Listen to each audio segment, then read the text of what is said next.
Mesdames et messieurs, bonsoir. Merci de préférer Usawe TV pour vous informer. C'est l'heure du journal sur votre web TV et dans un instant, les principaux titres des informations à développer. Rosine Vieira Soglo, présidente fondatrice du Parti de la Renaissance du Bénin, reconnaît Léa Divina Soglo comme le seul président légitime de la RB et recommande aux frondeurs frustrés de claquer la porte et de créer leur propre parti. Le parti Restaurer l'espoir de Candidat Zanaï effectuera samedi prochain son 3e congrès ordinaire à Cotonou. Vous suivrez dans cette édition les tenants et aboutissements de ce congrès. Les militants et militantes de la 6e circonscription électorale approuvent les résolutions issues des assises du bureau politique de la Renaissance du Bénin et apportent leur soutien au président intérimaire Georges Bada. Qui est un poule dans la poulailler?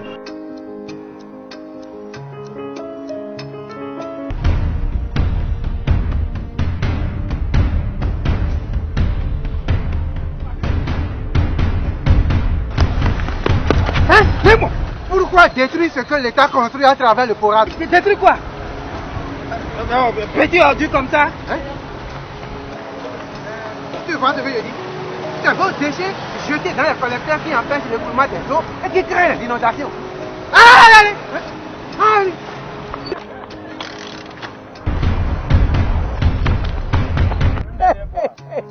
L'État nous les construit à travers le porade. Je les protège. Qui les protège et ils nous servent. Ceci est un message du projet d'aménagement urbain et d'appui à la décentralisation PORAD du ministère en charge du cadre de vie et du développement durable avec l'appui financier de la Banque mondiale.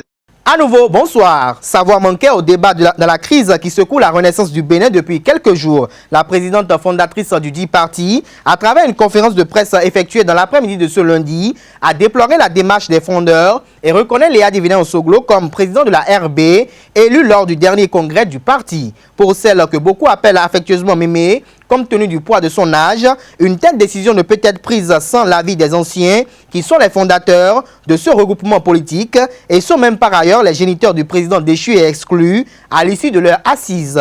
Rosine Vieira Soglo pour prise de précision. Les soi-disant dissidents, les soi-disant barons, n'est-ce pas, un crime de lèse-majesté, ont envoyé une lettre combinatoire à papa pour lui dire « On t'attend, tel jour, telle date, telle heure, à l'hôtel je ne sais pas quoi, Sun City ou je ne sais pas quoi, d'Abomey. » Si le président que vous avez vous-même, n'oubliez pas, vous avez élu vous-même, élu, je dis bien, à un congrès, fait des choses que vous trouvez pas normales et qui vous blessent, et que vous allez le trouver, il ne vous écoute pas, et que nous avons encore la chance d'avoir les géniteurs vivants, venez nous voir. N'est-ce pas comme on l'a fait jusqu'à présent? On aurait trouvé. Mais cette décision de chasser le propriétaire de sa maison, c'est la première fois que je vois ça de ma vie. Hein. Non seulement le chat de sa maison, on lui prend la maison, et on lui dit qu'on lui interdit même d'y mettre les pieds et que cette maison ne lui appartient même plus. Hein? Voilà ce que les dissidents ont fait. On n'est pas d'accord, on s'en va. C'est tout. Ils ne sont plus d'accord avec le président. Mais ils s'en vont. Ils n'ont qu'à créer leur propre parti. Et moi Rosine Vieira Soglo, je leur donne ma bénédiction. Hein? Et que le parti qu'ils vont créer soit un grand parti. Et qu'ils puissent travailler correctement, et que Dieu soit avec eux. Mais ils ne mettront pas, tant que je serai vivante, tant que Dieu sera là, il ne me chassera pas, il chasse de mon parti. Léa Divina Mitou continue à être le président de la RB.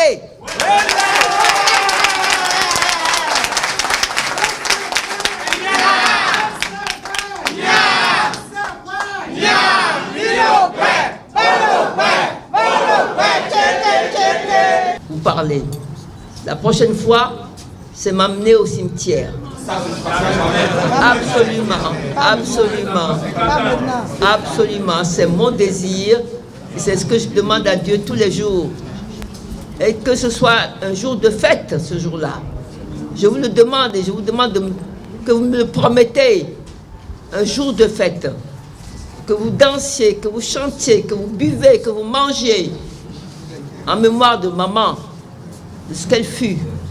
Le parti Restaurer l'Espoir a tenu une conférence de presse ce lundi 29 mai 2017 au siège du parti à Menontin. Cette sortie médiatique intervient en prélude aux assises de leur 3e congrès ordinaire qui aura lieu le samedi 3 juin prochain à la salle rouge du Palais des Congrès de Cotonou. Cette conférence de presse a été donc une occasion d'exposer les tenants et aboutissements de ce congrès. On écoute Guy Mitokwe, secrétaire général du parti Restaurer l'Espoir, pour plus de détails.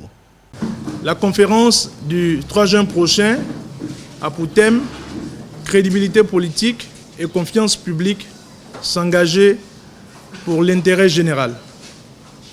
Cet après-midi, vous n'aurez pas forcément la quintessence de ce thème. Cet après-midi, l'idée première, l'idée prioritaire, c'est d'annoncer cette conférence qui aura lieu le 3 prochain. Et comme je l'ai dit tout à l'heure, c'est un congrès ordinaire qui sera organisé par le parti Restaurer l'Espoir. Et comme vous devez le savoir déjà, les congrès ordinaires ont déjà les attributions dans les tests des différents partis. Donc dans nos tests, et plus précisément les statuts plutôt du parti, nous avons les attributions du congrès. Donc, le 3 juin prochain, le congrès se chargera d'un certain nombre d'activités. Et cet après-midi, je pense que j'ai la lourde responsabilité de vous donner un peu le détail de ce qui se passera ce 3 juin prochain. Donc, comme je le disais tantôt, le 3 juin prochain, le congrès se chargera de décider de l'orientation politique générale du parti Restaurer l'Espoir. Donc, pour les organes de presse qui sont accrédités, ils auront la primeur de l'information sur l'orientation politique générale du parti Restaurer l'Espoir. Ce 3 juin prochain, il sera aussi question de décider des modifications et amendements des statuts et des règlements intérieurs du parti. Et je crois aussi que c'est l'occasion, lorsque nous organisons les congrès ordinaires, de décider de toutes les questions politiques et organisationnelles. Ce sera aussi pour le parti l'occasion d'écouter le rapport moral et le rapport financier du Bureau exécutif national. Et enfin, le 3 juin prochain, nous aurons l'occasion d'arrêter le programme d'action ou le programme de fonctionnement pour les 5 années à venir du bureau qui sera mis sur pied. Ce sera aussi l'occasion pour nous de définir une grande première, c'est-à-dire le changement de logo du parti. Le parti vient de changer de logo et je crois que c'est même au cœur de ce qui se fera le 3 juin prochain. Les cadres, les élus locaux, les dignitaires, les religieux, les sages, les femmes des marchés, les conducteurs de taxis moto et même les jeunes, tous militants de la Renaissance du Bénin de la 6e circonscription électorale, ont animé un géant meeting dimanche dernier au domicile du maire de la commune d'Abomey-Calavi. Au sujet de la crise qui secoue la maison RB. Ils approuvent les résolutions issues de leurs assises d'Abomey les 19 et 20 mai dernier. ESAE TV y était et voici le compte rendu.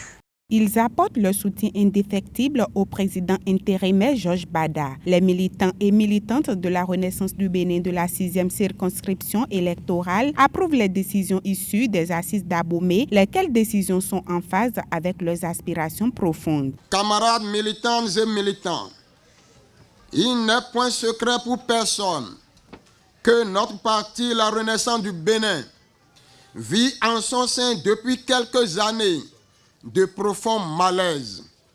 Nous en voudrions pour preuve de 27 députés en 1995, nous sommes passés difficilement à 6 députés en 2015. Mesdames et messieurs, au lendemain de notre débraque aux élections législatives de mars 2015, une séance dite de vérité a été organisée au siège de notre parti en vue de prendre de nouvelles résolutions pour de victoires plus grandes. Contre toute attente, c'est à la télévision, lors du dépôt des dossiers de candidature, Non seulement les terres du parti ne sont pas respectées, mais aussi la résolution prise ci-dessus est rangée au placard. Camarades militants, dans ces conditions où il est établi, 1. Le non-respect des thèses de notre parti, en l'occurrence, la non-organisation du Congrès depuis 2015. 2. Le non-respect de l'engagement pris, c'est-à-dire qu'aucune décision engageant la vie du parti ne pourrait être prise sans être délibérée au sein du bureau politique. Venu massivement pour soutenir l'initiative K4E, il est clair que la Renaissance du Bénin a un malaise qui est relatif au bafouement des textes et statuts du parti. À l'évidence, ils prennent des résolutions pour faire face à un avenir radieux de leur regroupement politique. Nous, les élus communaux, locaux, les membres des structures de base et tous les militants de notre parti, la Renaissance du Bénin, de la 6e circonscription électorale, à savoir Abomey-Calavi, Souava et Zé. 1. Approuvons les décisions du bureau politique lors des assises des 19, 20 et 21 mai 2017 tenues à Abomey. 2. Apportons notre soutien inconditionnel aux membres du bureau politique en général et à son président, l'honorable maire Georges Bada en particulier. Les cadres, les notables, sages, religieux, les conducteurs de taxi-moto et les femmes des marchés n'entendent plus reculer et font à présent face à l'organisation du prochain congrès national de la Renaissance du Bénin, lequel congrès accuse 2 ans de retard. Et ceci pour qu'in fine sorte des assises un nouvel élu qui va conduire avec un nouveau départ la Renaissance du Bénin pour son véritable éclat sur l'échiquier politique national. L'ancien ministre de la Défense de Patrice Talon, le président du parti Restaurer l'Espoir, candidat à Zanaï en compagnie de son épouse, a rendu ce samedi 27 mai 2017 une visite de courtoisie au président de la Renaissance du Bénin, maire de la ville de Cotonou, Léa Divené-Osoglo, à son domicile à Cotonou. Une audience qui a eu lieu le premier jour du jeûne du musulman et à une période critique pour le président de la Renaissance du Bénin. Pendant plusieurs heures d'horloge, les 2 personnalités politico-administratives ont échangé sur la situation sociopolitique nationale actuelle. On écoute respectivement candidat Zanaï et Léa Divené-Osoglo à l'issue de ce conclave. Vous savez, aujourd'hui c'est un jour c'est le premier jour des jeûnes musulmans. Donc c'est un jour sacré, c'est un jour important. Et puis je suis venu saluer le président Yadu. Voilà. Ma seule présence ici vous permet une réponse à tout ce que vous pouvez poser comme question. Je vous dis, et je l'ai dit chez le professeur Albert Teboedier, je suis un homme politique. Je sais ce que la communication politique veut dire. Je sais ce que chaque mot utilisé veut dire. Et pour ne pas laisser des interprétations polysémiques qui vont aller dans les sens que ne sont pas peut-être les sens sur lesquels notre conviction, notre langue et notre cœur sont en phase. Et parfois, il faut garder le silence. C'est un grand jour. Nous avons accueilli monsieur et madame Azanaï chez nous, mon épouse et moi, le premier jour du carême. Et donc c'est à mettre sous le couvert de la paix, du dialogue et de l'entente. Et je ne voudrais pas en dire plus, mais je pense que tout le monde a bien compris que la présence ici maintenant du président de Restaurer l'Espoir est suffisamment éloquente et parlante. Maintenant à chacun de faire son interprétation, de tirer, disons, ses conclusions. Pour nous, le fait qu'il soit ici, ça correspond à un soutien et on remercie monsieur et madame Azanaï pour avoir fait le déplacement. Tu nous as laissé un héritage. Avons-nous tous le devoir de te conserver dans la fraternité, justice, travail. Garde ton rayonnement et de ta prospérité. le grand bonheur de tes enfants. Une information en bref pour mettre un terme à cette édition. Le retour au titre foncier avec ses caractères définitifs, inattaquables et sécurisés, à la différence du certificat de propriété foncière, est la principale correction apportée par le Parlement à la loi numéro 2013-01 du 14 août 2013 portant code foncier et domanial au Bénin. Le dossier a été adopté unanimement par les députés à la faveur de la séance plénière du vendredi 26 mai dernier. 60 articles du code foncier et domanial ont été revus. La modification porte entre autres sur l'indication des actes ayant valeur de titre foncier avec une sorte de conversion, des permis d'habiter délivrés au nom de l'État en titre foncier, l'admission d'une action en annulation au profit de la partie lésée en cas d'erreur ou de fraude à l'occasion de la délivrance d'un titre foncier, la précision du caractère non suspensif de l'exercice des voies de recours extraordinaires contre les décisions portant sur une demande en revendication ou en confirmation du droit de propriété. Cette réforme est accompagnée de nouvelles mesures propres pour faciliter la délivrance du titre foncier dans les brefs délais à tous les requérants par l'Agence nationale du domaine et du foncier, ANDF. Mesdames et messieurs, c'est sur ces mots que je mets un terme à cette édition de ce lundi 29 mai 2017. Merci de nous avoir suivis et passez une agréable soirée en compagnie de nos programmes sur www.zaotv.com. Bonsoir à vous.